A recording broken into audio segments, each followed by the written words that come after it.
Mtazamaji wa MTV, kwa sasa tuko katika mji wa Uvira ambako wanajeshi wa M23 sasa wanafunga mizigo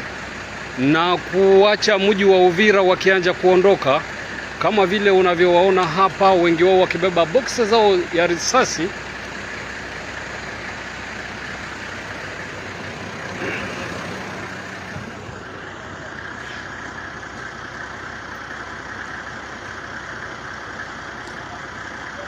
Hii ni kufuatia agizo ambalo limeomba kwamba M23 waweze kuondoka, na ndiyo hivyo unavyoona, huu ni mlolongo wa askari wa M23 hapa katika mji wa Uvira, Kivu Kusini, ambao wanaanza safari kwa kuondoka katika mji wa Uvira waliochukua siku zilizopita, japo maandamano ya wakazi iliyofanyika hapo jana. Lakini askari hawa ni kwamba sasa hivi unavyoona wenyewe wameanza kuchukua silaha, kila mtu na vifaa vyake,